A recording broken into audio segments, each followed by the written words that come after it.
Okay guys, it is time for my weekly creamy meal prep. You know, every night with supper, I have a delicious pint of ice cream. This is cheaper, it's much better carbs, and I use the Keto Chow brand protein powder. So this is what I'm gonna make right now. Hey there, it is creamy time. You know, I make these every week. I love these creamies. I prefer Keto Chow. I've tried different brands, but for me, Keto Chow has the best flavor, and it's low calorie and low carb. So that's what I go with. And I actually have a link down the description of my video. If you click that link, it'll take you directly to their site. And if you order, you get 10% off your purchase. And then I get a 10% commission off that. So if you want to try Keto Chow, if you're curious about it, definitely give that a look. But let's get on to my creamy making. You all know I have creamy every single night. Every single night. I try to start with the fruity flavors first. So we're going to do a blackberry and vanilla cream. I like to mix them up. I've done it different ways. I like them plain, but also like them mixed. I don't know if I've ever had a blackberry by itself yet, but so I just put, since this is dry, I put the ingredients directly into it.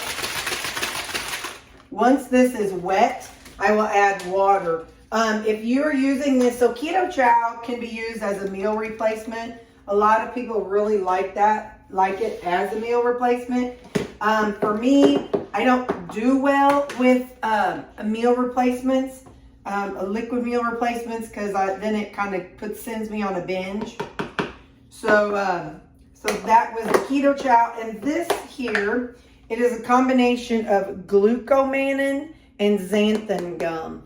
I like, it's already thick, and it's got thickeners in it already, and it's really great. But I like my, I don't like soft serve as much as I like hard ice cream. So by adding extra thickeners in it, it allows me to have more of a dense, thicker texture. Sometimes I do it, sometimes I don't, but this time I'm going to.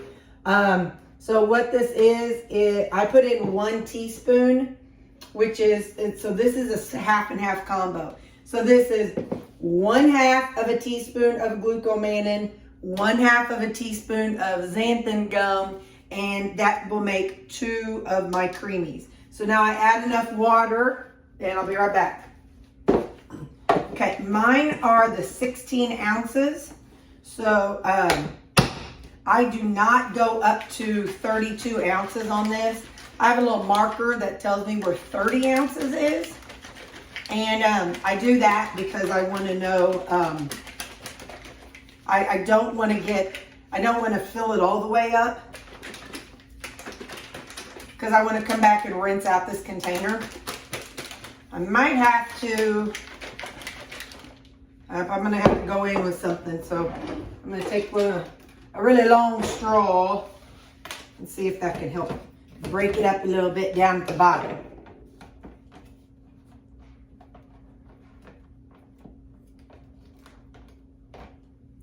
I've had to do that before, so, but then what I do is I blow the powder back out.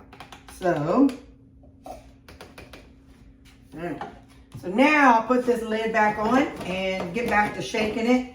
And I didn't make up my little stickers, so let me do that, and then we'll get to pouring this out. So what I like to do is go on and make stickers, so that way I know the flavor. I used to not. I've gone through phases, and so sometimes I've used stickers and sometimes not stickers, because sometimes it's like, it's kind of fun to just not know, and then just taste it and have no idea what flavor you're doing. But since, you know, we all work together here, I'd rather know, so that way we can all kind of know what flavor I'm doing. So anyway, so let's go on and get this poured in here. There is a max fill line. You can buy these as individual packages. or you can buy them in bulk. The bulk ones, I believe it's 21 servings, whereas the individual ones is 1 serving. I'm going to add some more water just a second.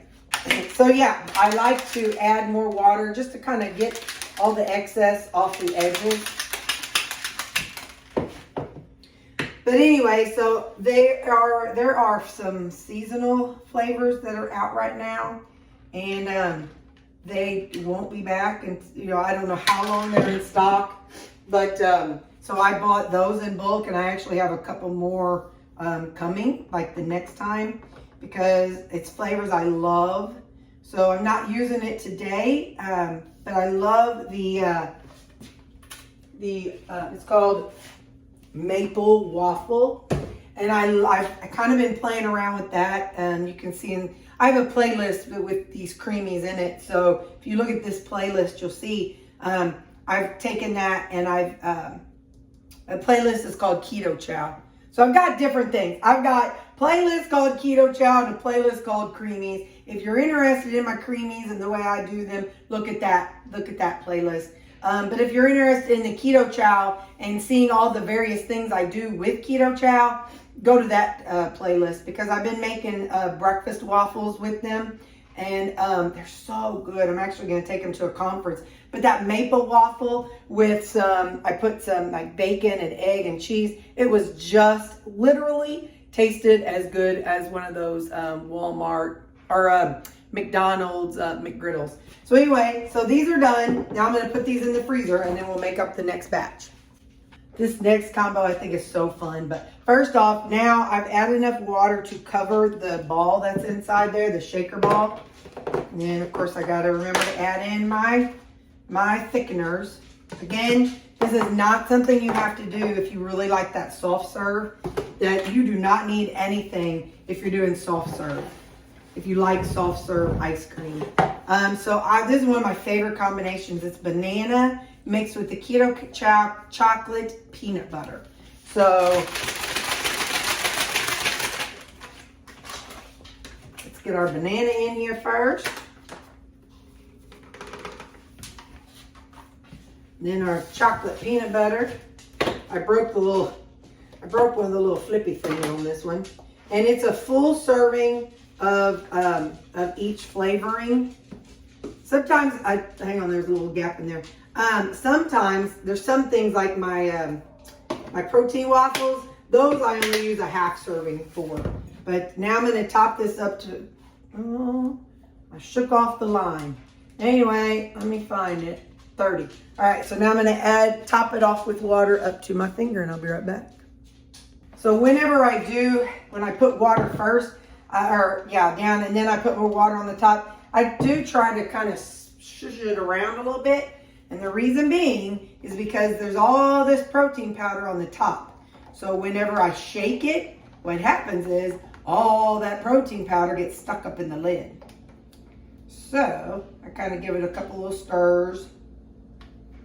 And then we pull this out.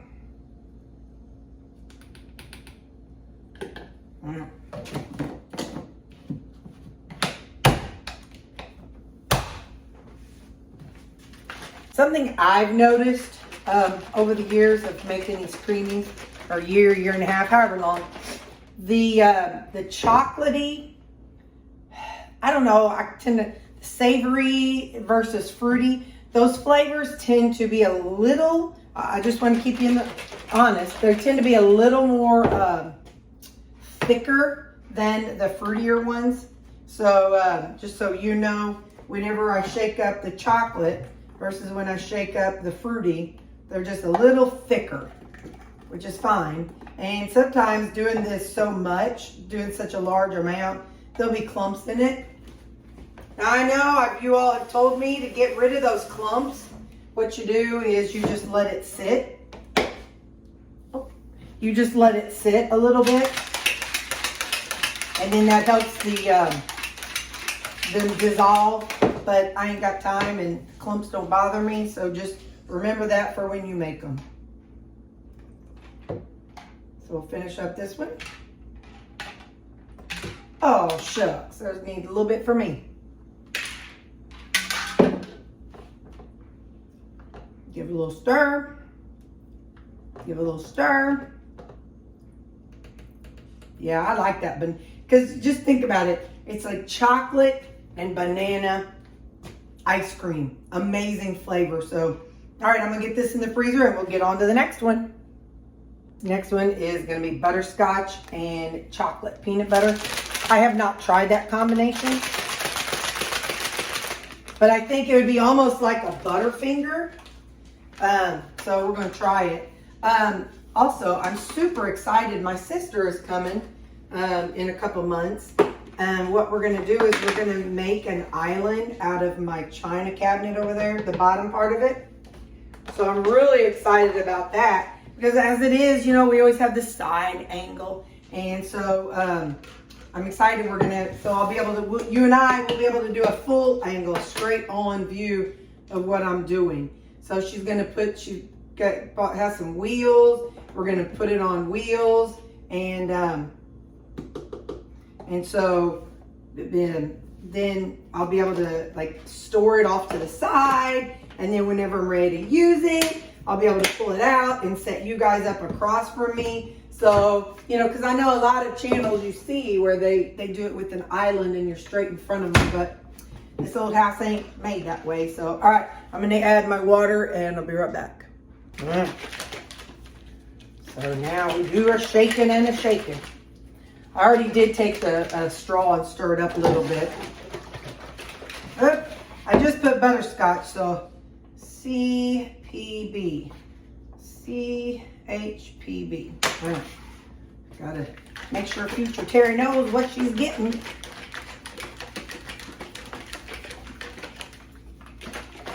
Being that it's so big, it's a little awkward to like do this way, but I love this size. I'm so grateful for you sending it to me because I don't have to do individual. I was having to do a half a pack and a half a pack, and that was a pain in the rear.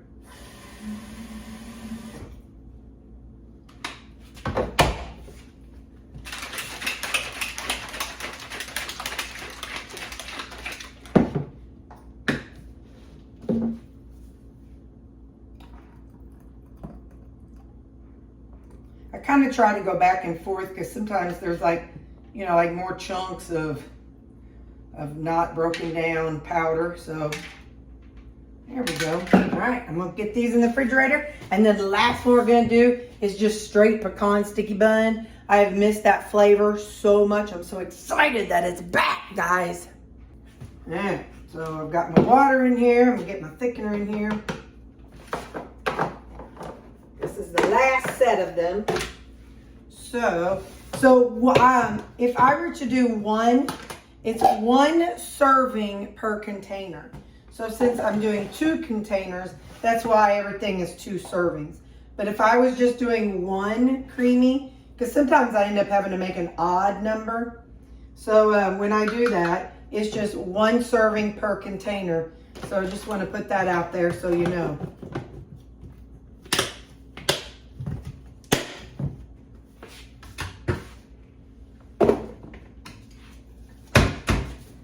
I'm gonna top it off with water and stir it up a little bit and I'll be right back.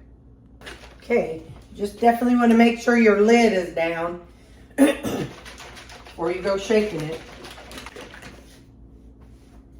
All right, let's take a look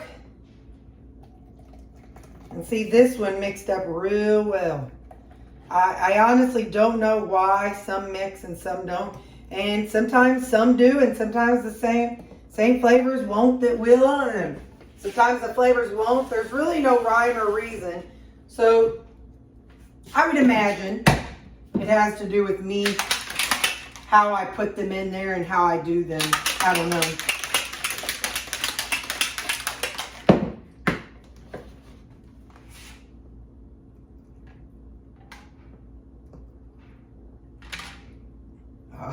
Perfect. I'm kind of sad because I was ready to lick that or take a swig out of whatever's left, but I'm telling you, this pecan sticky bun and the maple waffle, oh my gosh, they're so amazing. This maple waffle I've made into waffles, or pecan sticky bun I've made into waffles and smacked cream cheese on it. Whoo, you guys, it's amazing. All right, so that's how I make them, and give me just a second. So this is my Ninja Creamy, and once you have them frozen, they have to freeze for 24 hours. Sometimes they get a bump, sometimes they don't. They say to avoid a bump, leave the lid off when you freeze it, and then put it on later. Sometimes that works, but sometimes I still end up with bumps on them. That's okay. I personally take an ice pick. Some people just run it under water. Some people scrape it off. Everybody kind of has their own little thing that they do. So what you will see on your Ninja Creamy machine, there's a little bottom piece right here, and it goes, that's what attaches to the blade, and it goes down and up while the blade is spinning. So there's a bar, and I've seen videos of somebody who took theirs apart. They bought a newer version, so they took their old one apart, and he said there was not any leftover like old ice cream up inside there. And I'm like, well, that's good to know. So I've also forgotten to put my blade in and ran to the store. I bought a new one thinking there was a problem with it. There wasn't. I forgot to put the blade in.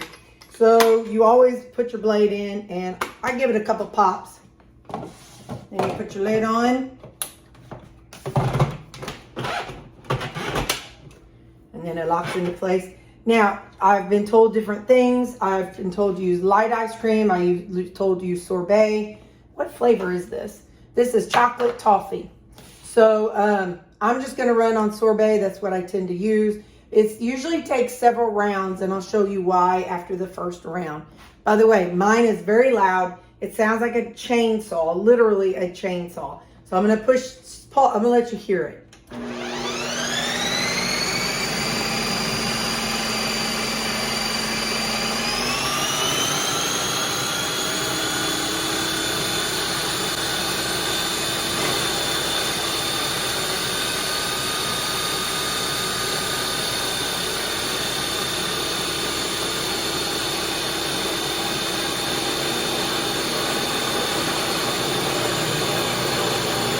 You can hear that grinding sound because it's grinding through a chunk of ice and protein ice.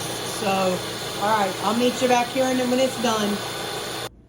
All right, in each setting, I think it determines how fast the blade and how long the blade and all that stuff. But what I want you to see is after one, this is like a powder. See, it's like a powder. So, because it's so frozen, so I put it back on and then let it go for another 2 minutes. I'll be right back.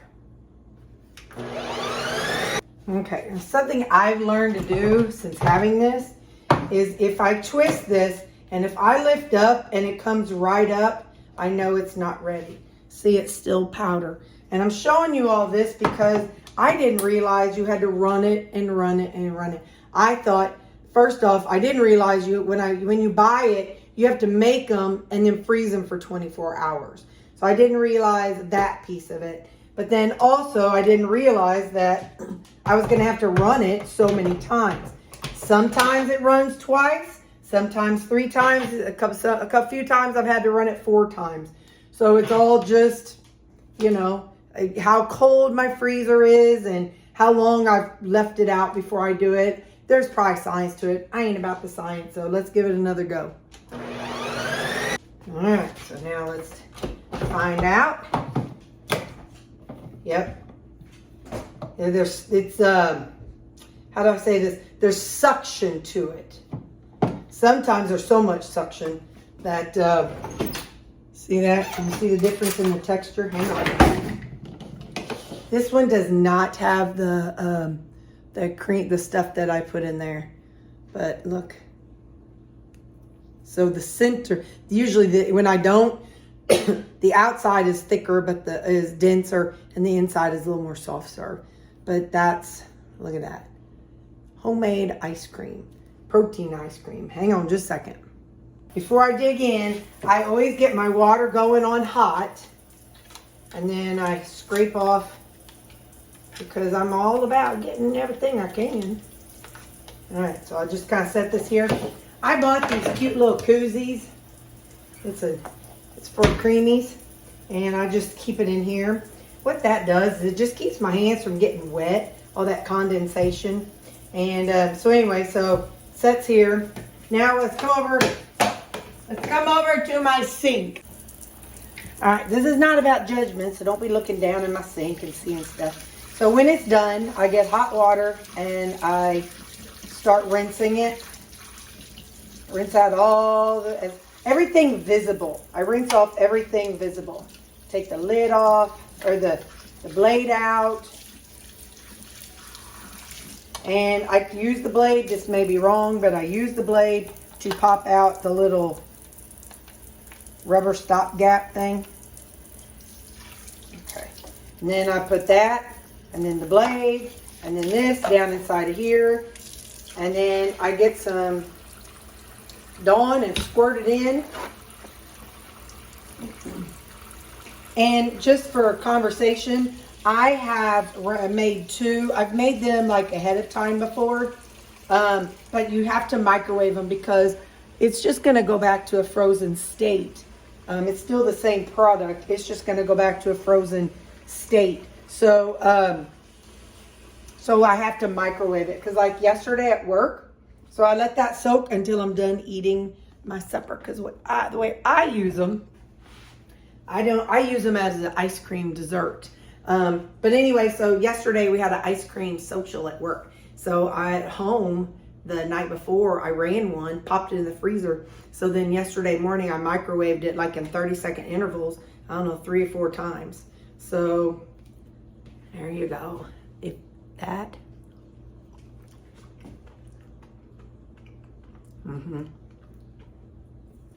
Chocolate toffee ice cream.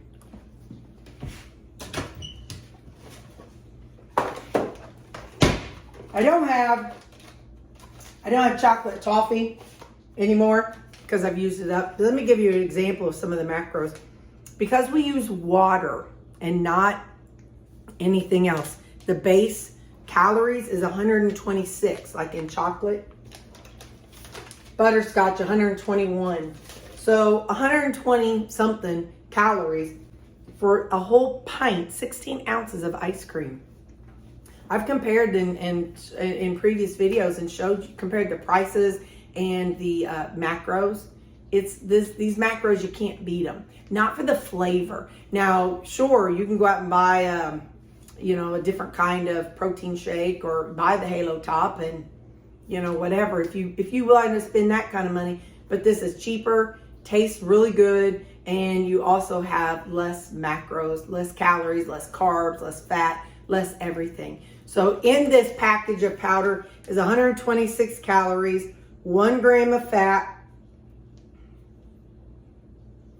5 total carbs, 3 fiber, and 27 grams of protein. So this is a protein-packed, low-carb, low-calorie scoop ice cream. So you just can't beat it. You really can't. You can't beat it. But anyway, so yeah, I eat one of these. I eat my supper every night. So as my supper's cooking, I have my creamy running. And then when it's done, I go in the room or sit down and I start eating my meal. And then when I'm done, I have ice cream that I can eat and enjoy afterwards and not feel like, woe is me, everybody else in the world gets stuff but me. But I do. So yeah, so I just want to show you that. So the Ninja Creamy, it is an investment. And I will say it's not built to last forever. So that was $100 and some odd. So it's not something like just run out and get on Amazon if that's not in your budget. On my creamy playlist, I also have me making ice cream without the creamy Ninja Creamy because I didn't know about the Ninja Creamy when I first started doing this. So go back and look at those videos too. So yeah, that's what we got today. We got a yummy Ninja Creamy and we're prepped for the week. And like I said, I literally eat one every single night. So, all right, thanks for watching. Bye. I forgot to show you how I clean this off. So this is my method. You use your method. I did already clean my ice pick. I take a paper towel and I clean off the metal bar because there is stuff on it. And then I personally want to sanitize it. So I take a bleach wipe and wipe that off. So then it's not going to get used for another 24, 23 hours. So I know that it's been thoroughly clean and it's ready to go. And yeah, so that's how I do it.